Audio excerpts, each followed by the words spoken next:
Well, it's that time again. Let's walk in faith, talk about anime, and grow together. Welcome to Rev's Otaku Talk.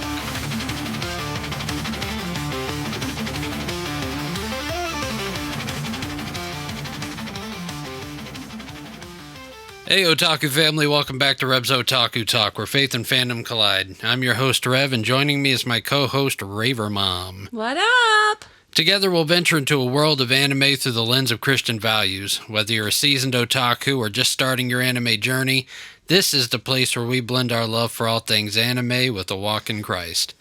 Join us as we explore thought-provoking themes, inspiring stories, and tackle the deeper connections between our favorite shows and our faith. It's all about finding God's truth in the worlds we love. This is your Christ Walk with Otaku Talk. Let's get started. Today's episode, we will be entering the world of Avatar: The Last Airbender. Come with us as we follow Aang, Katara, and Sokka and learn what it means to put away childish things. So grab your boomerang and let's jump right in. Created by Michael Dante DiMartino and Brian Konietzko, Avatar: The Last Airbender is a legendary anime that aired on Nickelodeon from February 21st, 2005 to July 19th, 2008. Set in a world where people can control the elements, water, earth, fire, or air through martial arts-inspired bending. The story follows Aang, a fun-loving but powerful airbender who also happens to be the long-lost Avatar, the one person capable of mastering all four elements and restoring balance to a war-torn world. After being frozen in an iceberg for a century, Aang awakens to find the Fire Nation has plunged the world into chaos, and it's up to him, with the help of his new friends Katara and Sokka, to stop it. From epic battles and breathtaking bending sequences to deep emotional arcs and unforgettable characters, Avatar: The Last Airbender delivers non-stop adventure with heart and soul. Along the way, Aang learns from masters like Toph, the fierce blind earthbender, and faces off against enemies turned allies like Zuko, the conflicted Fire Nation prince. With themes of destiny, identity, and redemption woven through its story, Avatar isn't just an anime, it's an experience. Bold, beautiful, and way ahead of its time. So, our daughter, Princess Pika, loves this anime. She very much does. We've heard it, and we've seen chunks of it throughout time, and I've seen the whole series. Just off of what you've seen or heard, what is your take on Avatar: The Last Airbender? Don't come at me, but I think it's kind of a cute anime. Personally, I think it's cuter and more fun than watching Pokemon sometimes, just because of it, the action pack part of it. There's like cutesy stuff in it, love stuff, there's real stuff. Like, it's an all-around fun, I mean, I would say a fun family kind of thing, but I think it's cute. I mean, we found the little bitty figurines for the baby, and those were too stinking adorable. We wanted some. Yeah, they stay in the studio for the baby to play with when I'm working. Oh, so they've become one of your secret things now. Yep, it's a secret thing now. So, who is your favorite character? Probably Toph. Toph? Mm-hmm. I call you her like Toph. Toph? I do. I like Toph. Mainly because the fact that she is always mistaken as weak, but then she turns around and I think she's one of the strongest ones. I love the fact that you call her Toph because of the one episode where they're in the Fire Nation and they're watching the play of their adventures, and she says, "My name is Toph. It rhymes with tough." Yep. And it's hilarious. Yeah, she actually reminds me a lot of Princess Pika, just because she's small, but she's very mighty, and she doesn't, back down. And here is a little excerpt into this thing. I'm surprised that she picked Toph, because the first convention that I took Raver Mom to, she did a cosplay. It was a ballroom cosplay where she did Katara. Yep. I used to like Katara until the spinoff. Okay, for Katara. when they went into the Legend of Korra. And I didn't really, I don't know. She kind of like came a jerk to me. I don't know. She wasn't as relatable in that. It was almost like she took on the role as the leader of everything because of the fact that she took on the role of, I guess you could call it Team Avatar still, I guess, but it was the role of keeping the teachers together to teach the next Avatar, and whenever she got put in that leadership role, it went to her head. Yeah. I can understand that. Yeah. But yeah, so that's why it changed. I liked her a lot, but when they went more into her story and stuff, and I don't know how you want to put it, but like when all that happened, she became a different person, and so. I would have to say my favorite character would be King Boomy, the Earth Kingdom King. Oh, I thought you would say Uncle. Uncle Iroh is right up there with them. I thought Uncle Iroh was your favorite. Between those two, you're probably right. I favor Uncle Iroh because I talk about Uncle Iroh You do a lot, and you quote him a lot. I do. Okay, so yeah, you're right.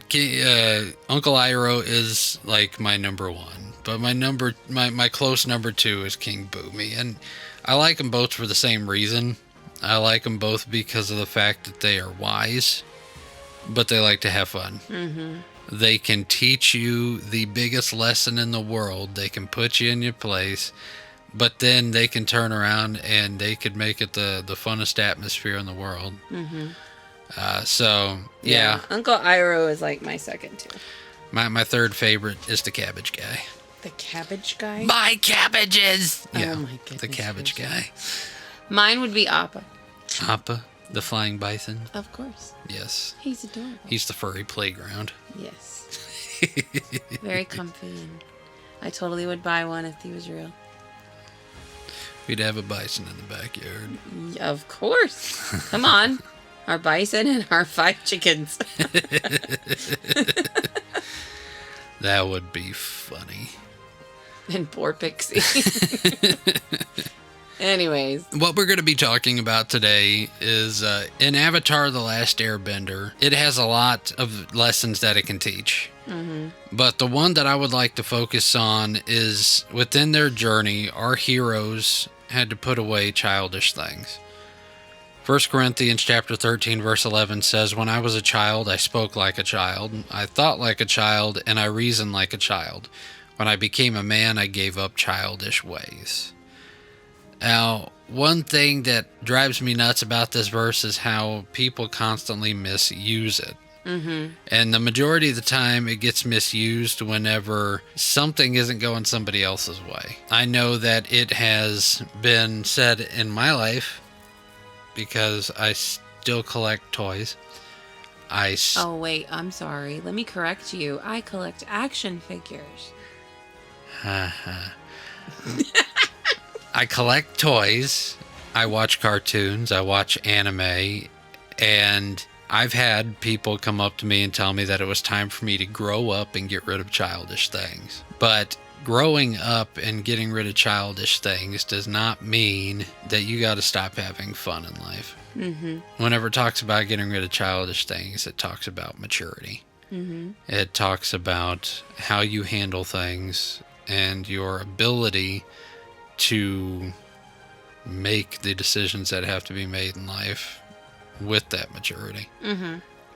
Now, is there any time in your life where you had to deal with that problem? Yes, I grew up very early in life just because I had to. So I was told many times that I needed to grow up and stop being a child. But I was still a child when that happened. I was taking care of the house and doing things that, I mean, granted, I should know how to do, but at the same time, it was very difficult for me to still be a child because I was expected to be an adult. But anyways, so yeah, I was told that quite a lot, but because I was raised totally different. I gotcha. Now, throughout Avatar The Last Airbender, we, of course, see areas where they all have to grow up. And the biggest areas where we can see them grow up is from beginning to end. Mm-hmm. You look at Aang, and your first impression of Aang, thank you.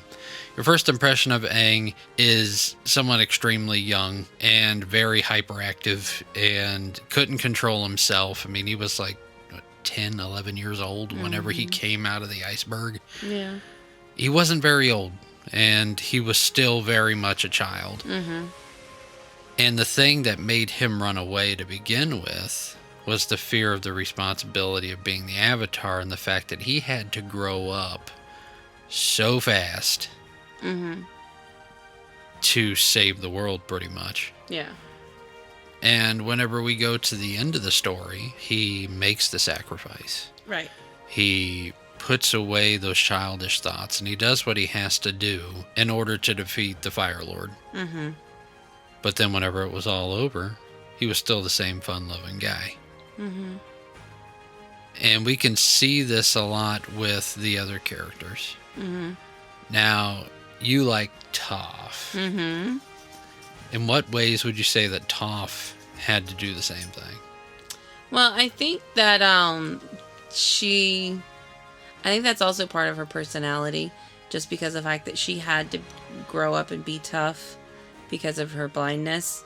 But at the same time, she used it to kind of play jokes and have fun at the same time. I'm sure, granted, obviously I'm not blind, but with having that kind of impairment, it's something you're gonna have to struggle with, but finding the joy and finding the silver lining of it, just like we should in everything, I think is where she wind up getting to in the end, where she could still have fun with it and play jokes on people and use her talent and her impairment to, be who she became.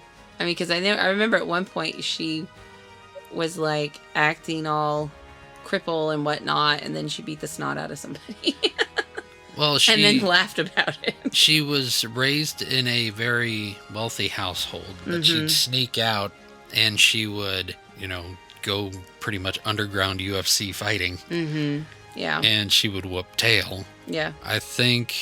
I also think her earthbending skills it was a good fit for her as well, because you don't really need to see, so to speak. I mean, you don't need to see to be able to feel the earth. I mean, you can go outside now barefoot and feel the earth. You don't need to be able to see it. You can use your other senses and feel it and smell it and hear it.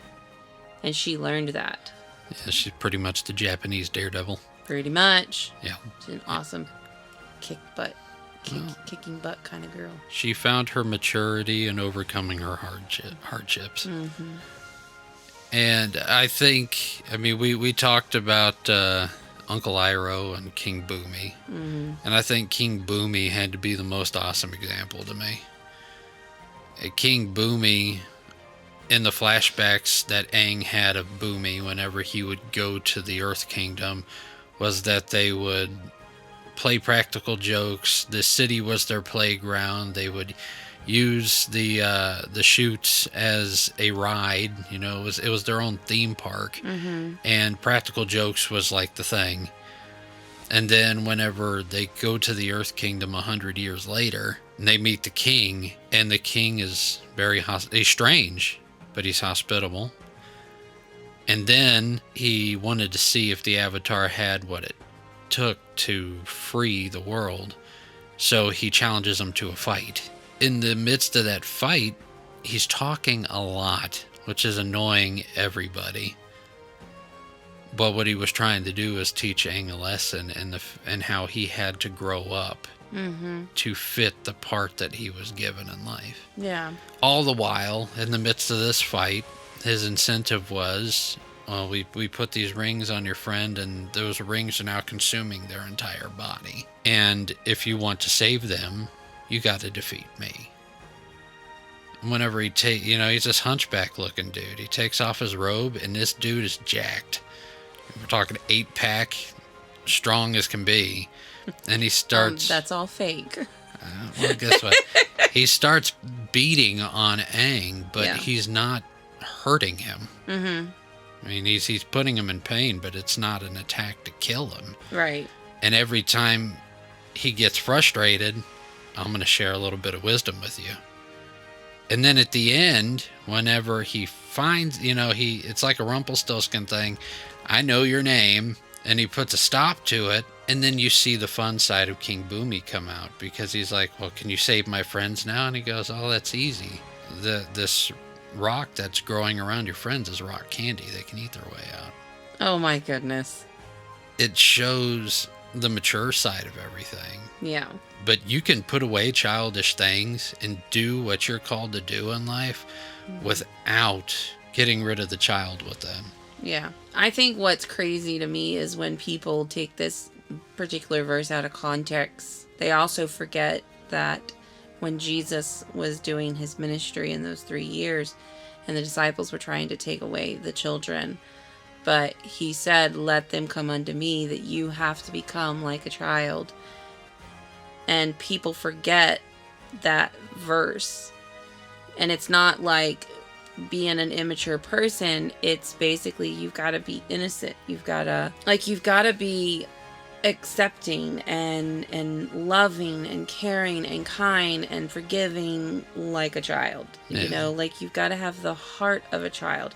Not necessarily, again, not the maturity level of a child. Of course, we don't need to grow down and act like a butt whining, pitching a fit every time. But at the fact that children forgive. I mean, I see it all the time. Somebody is mean to their friend and it's like, I'm sorry. And then they're best friends again. They forgive. They don't, I have a class full of third graders and they love each other. 1 minute they're not nice to each other, but the next minute they all want to play together, and it's like being forgiving like a child and loving like a child and being kind like a child. That's what we need to be like, not the immature mindset. And that is extremely true. I mean, that's one thing that a lot of people forget. I mean, throughout Avatar: The Last Airbender, and we've talked about some of it, but Team Avatar's journey mirrors the message of 1 Corinthians chapter 13, verse 11. As each member is forced to confront their immaturities, their fears, and their limited worldviews, they grow into the roles that is demanded of them. Aang begins a carefree, fun-loving boy, reluctant to accept the weight of being the Avatar, but over time he learns to lead with both wisdom and passion. Katara matures from a hopeful yet naive waterbender into a strong, decisive protector and healer. Sokka evolves from the comic relief to a strategic warrior and leader, learning that strength isn't just physical. Even Toph, though she had a tough start, learns to trust and work with others. Their growth isn't just about mastering elements, it's about putting away the childish things and stepping into responsibility, purpose, sacrificial love, all for the greater good. And that, I believe, speaks to the Christian walk. Mm-hmm. Whenever we ask Jesus into our heart and we take on that role, we got to remember what the Great Commission is, which is like Matthew 28, verse 21. Go out into the world and make disciples. You are given a purpose automatically. Yep.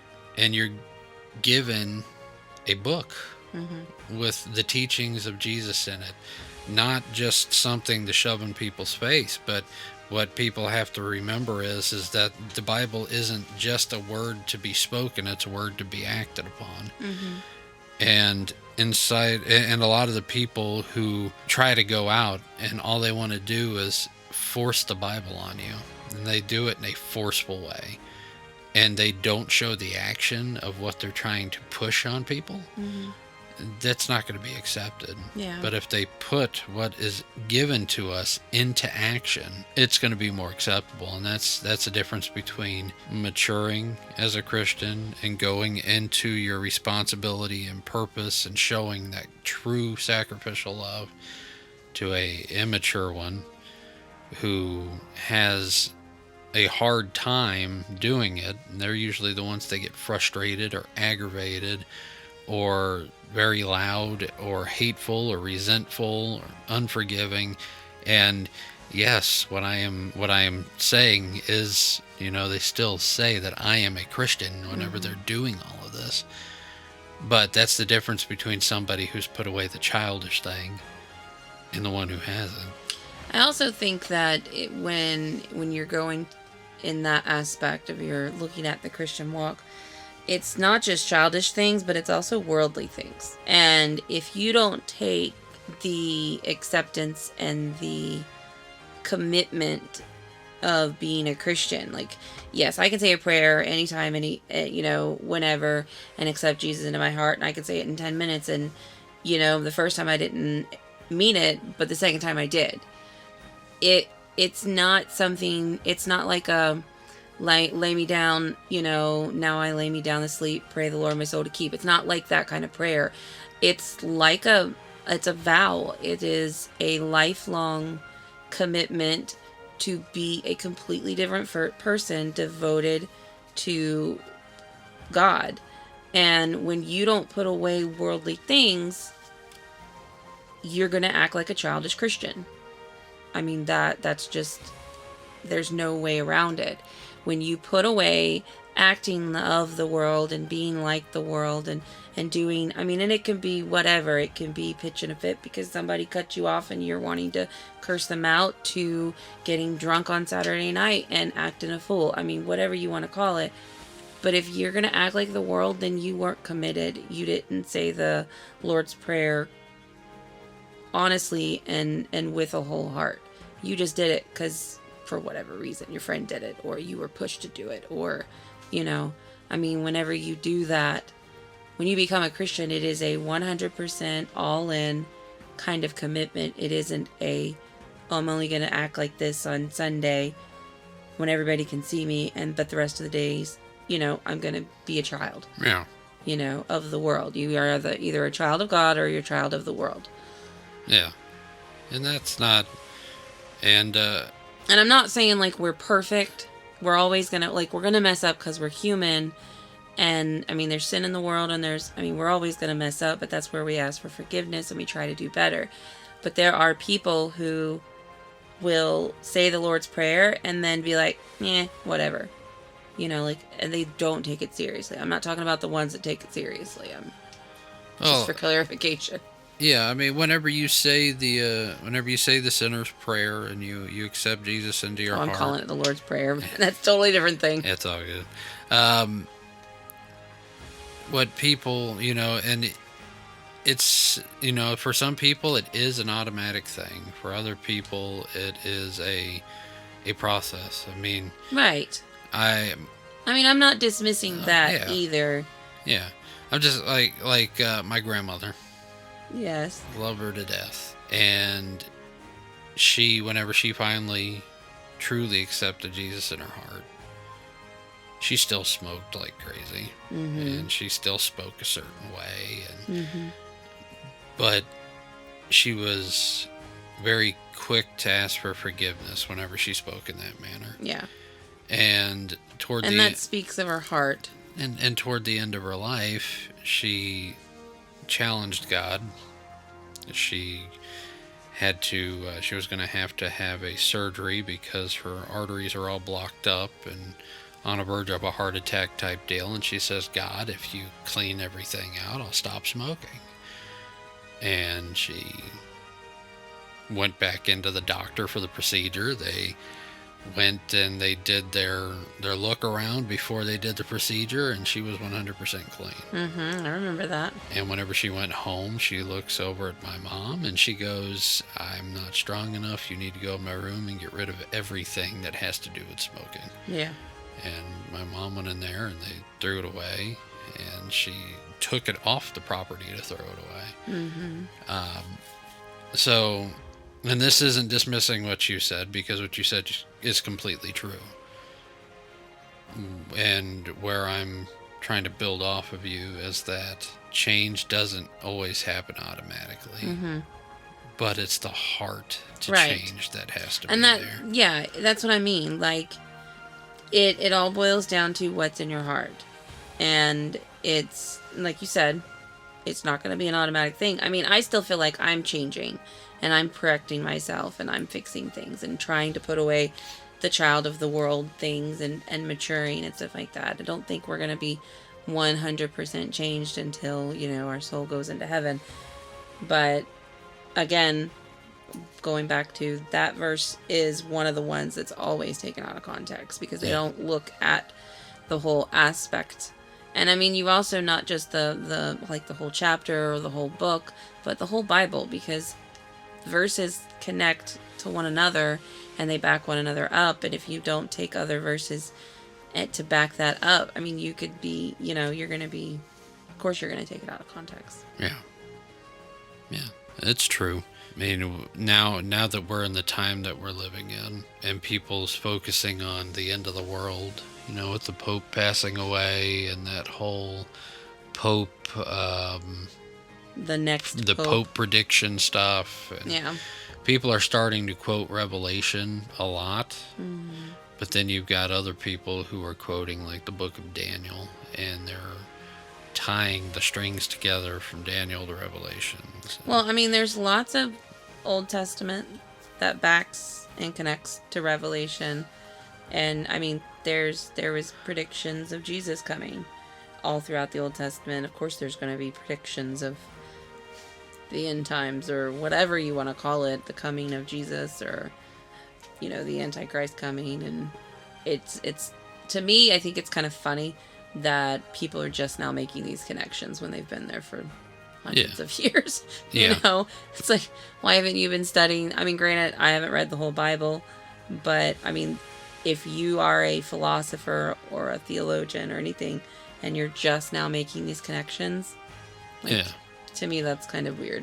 But I mean, there's a difference between someone who obsesses over Revelation out of fear and someone who studies it and tries to understand what's going to happen. Yeah. And we've met people on both sides. Yes, very much so. And we've also seen people take the childish way out. Yeah. And they still do. I mean, what can you do? Pray. So, any last thoughts? Any final thoughts? No. No? Okay. What's going to happen now, because it has been a long time in the making and in the waiting, we are going to announce the overall winner of the Anime World Mashup. Our stories? Yes, we have a definitive winner. Seriously? Yes. Who? I don't know if I want to tell you. Listen, if it's not me, I'm not going to be upset. Are you sure? Yeah. Because you beat us at everything else. And I have been shocked beyond belief that I've beat you at everything else. No, I haven't beat you. I beat K2. No, I think you have now officially beat me. Congratulations. Did I win? You won. I won.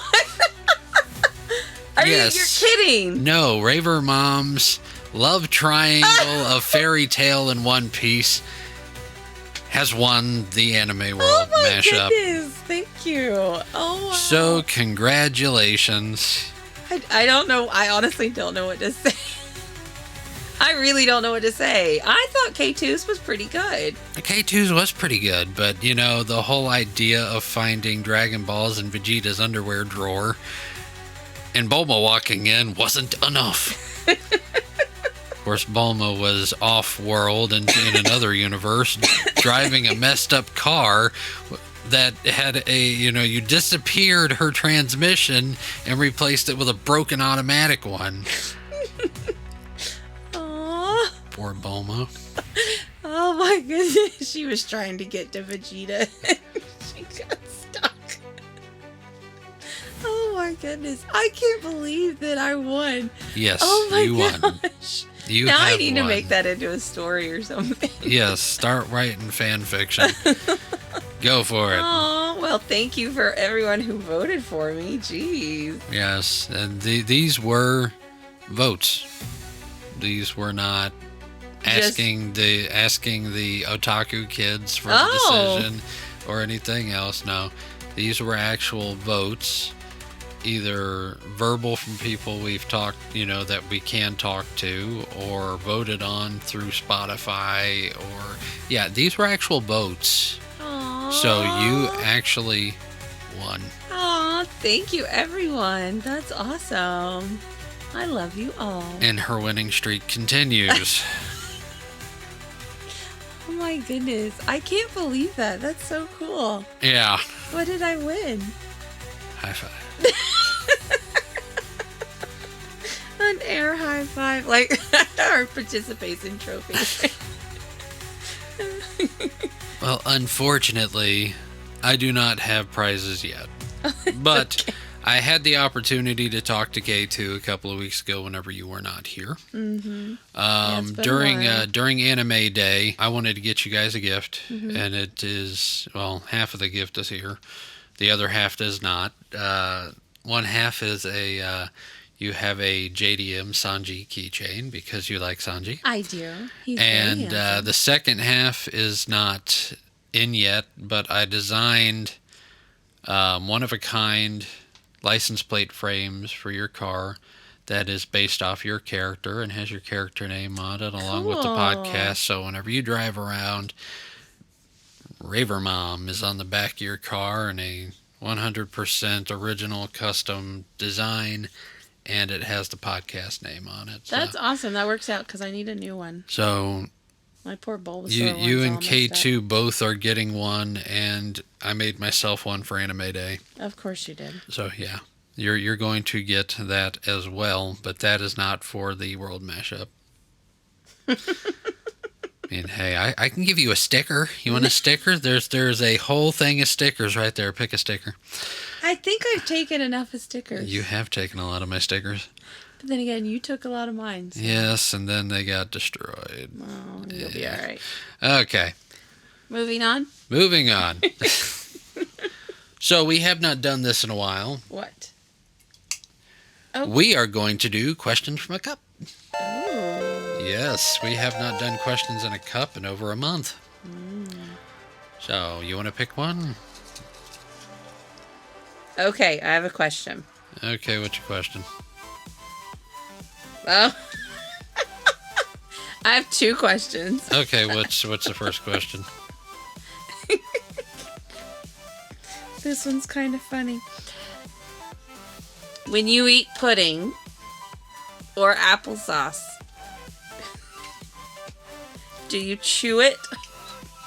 No. Okay. I know that's random. It's already a puree. It's like it's been pre-chewed to begin with. Why in the world are you going to chew pudding? That's like chewing water. I don't know. And we're not talking about frozen water. We're talking about room temperature water. Do you chew your water? You're going on a tangent. Do you chew your Baja Blast at Taco Bell? Do you chew your Dr. Pepper because you think it's medicine?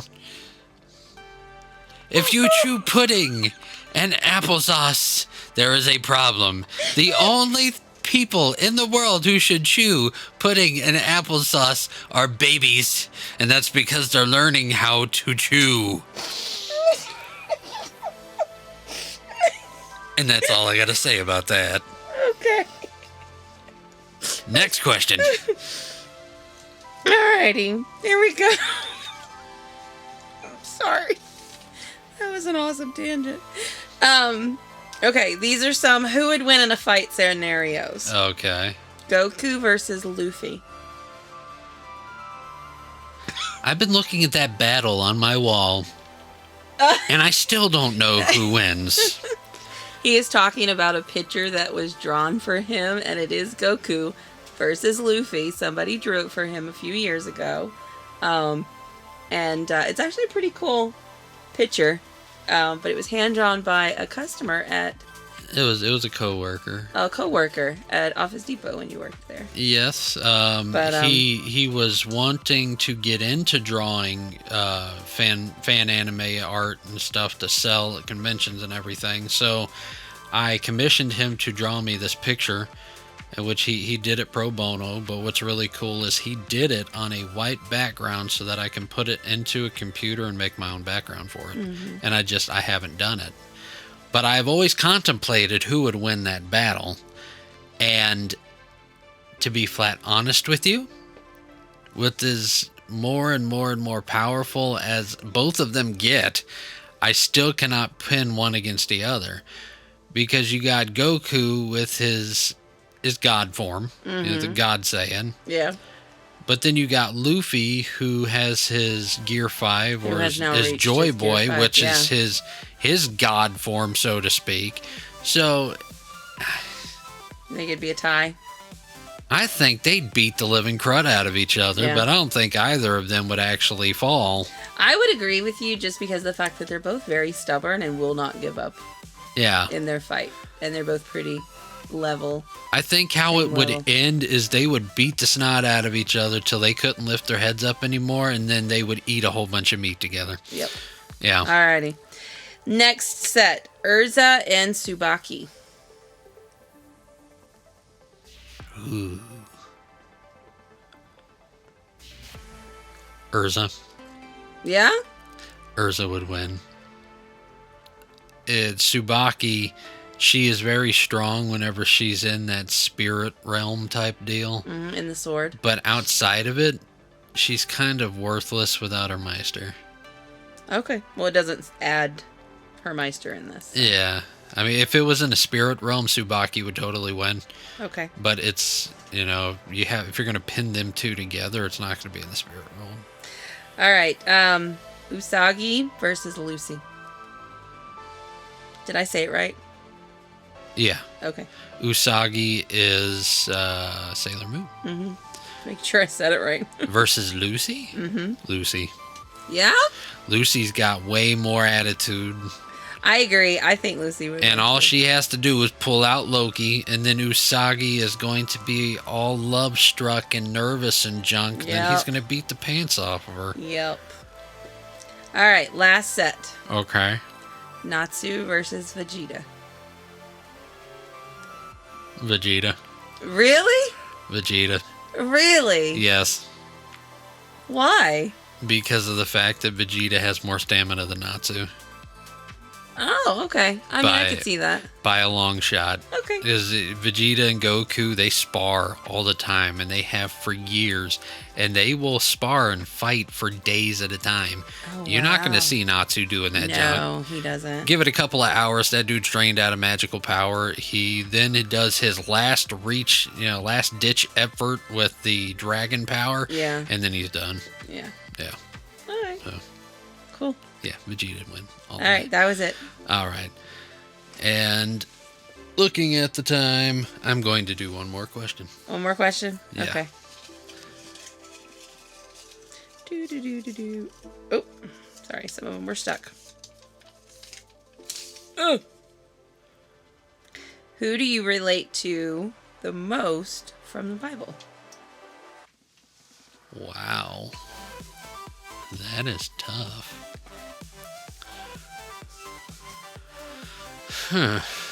That is actually very hard. Gotta think about it. Yeah. I mean, how would you answer that question? I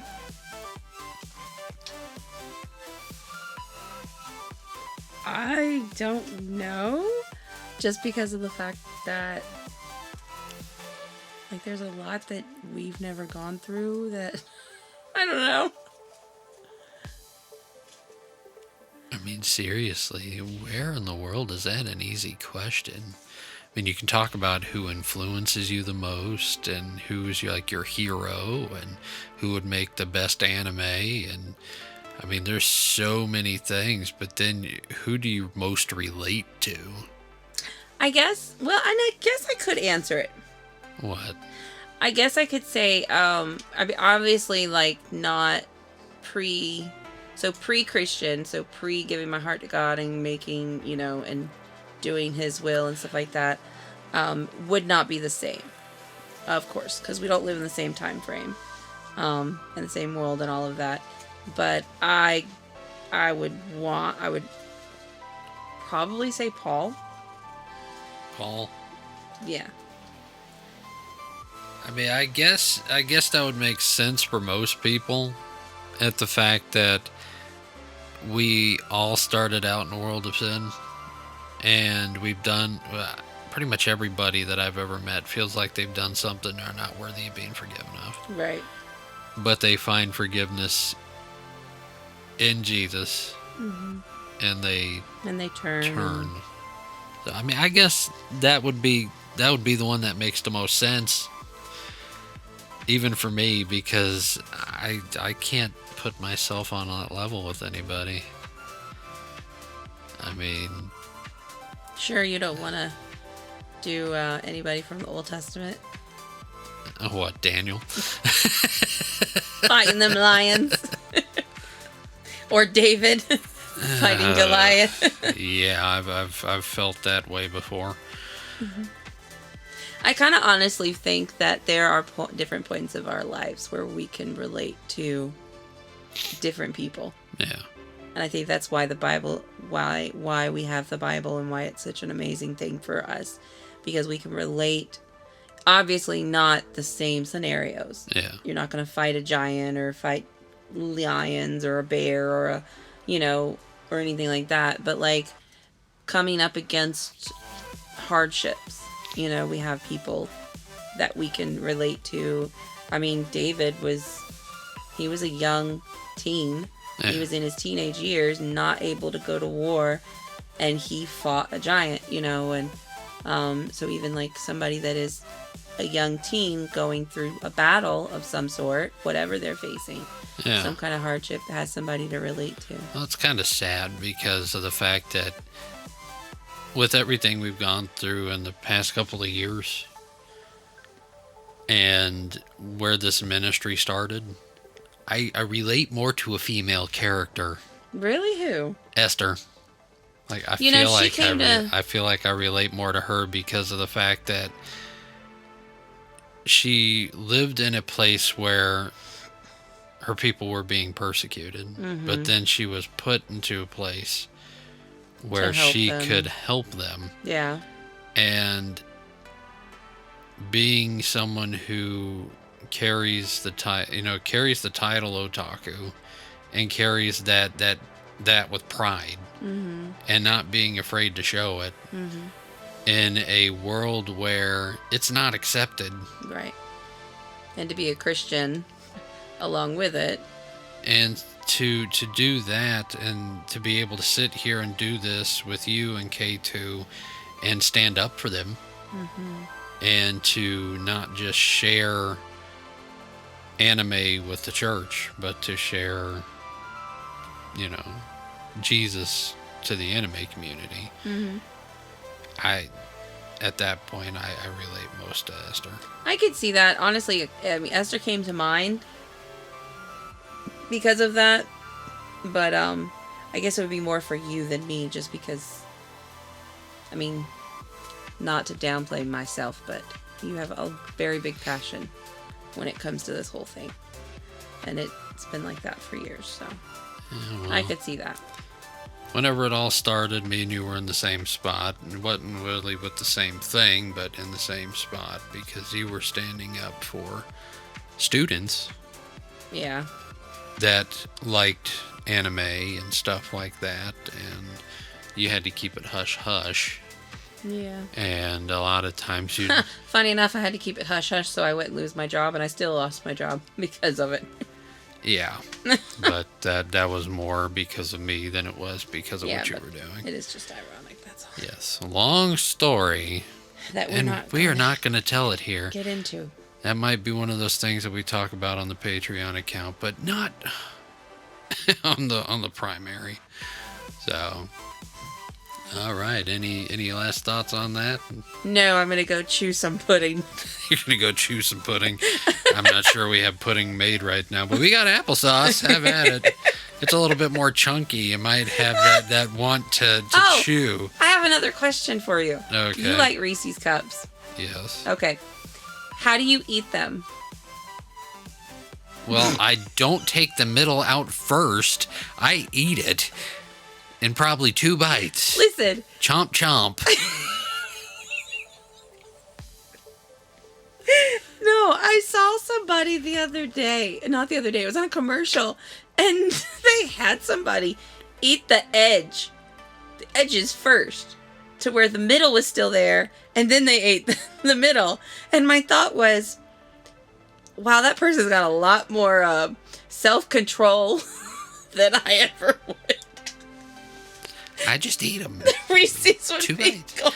If you like the middle of the Reese's the most, then whenever Easter comes up or Halloween or Valentine's Day or Christmas, get the really big ones like the eggs and the trees and junk, because that's pretty much all middle. It's actually different peanut butter, though.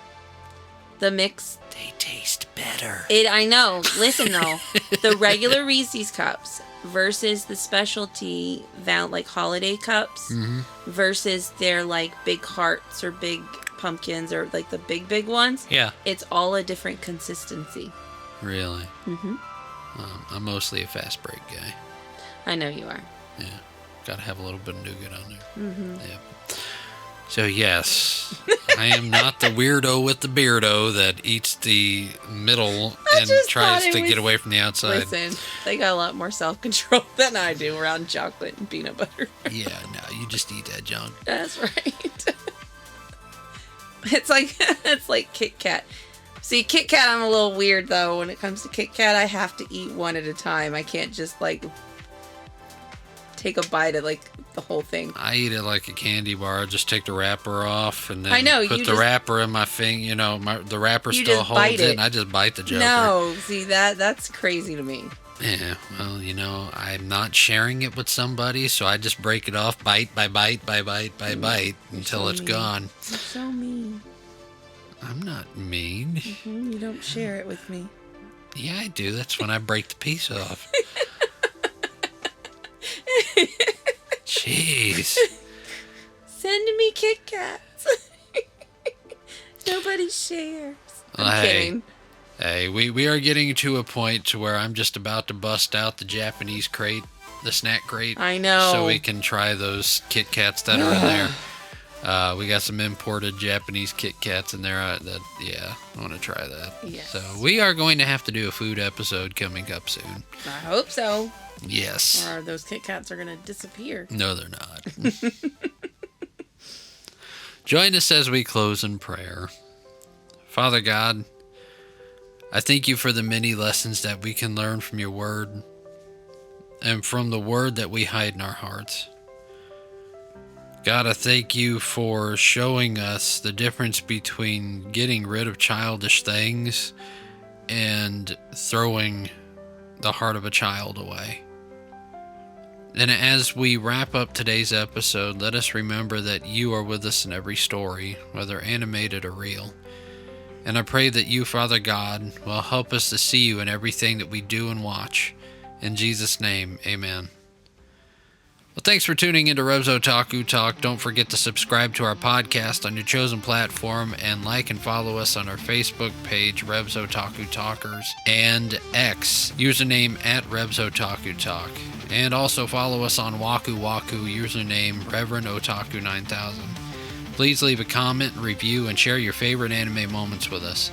Also, don't forget to check out our Rev's Otaku shop and go in there and don some merch and grab a bag of Rev's Konko He coffee. The link is down in the description. Until next time, I hope you keep your anime collection strong and your faith stronger. See you later, guys. Bye!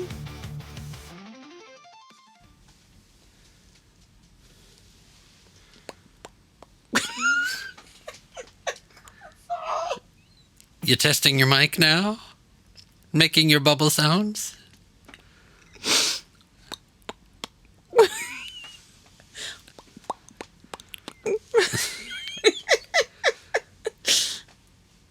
And it's good.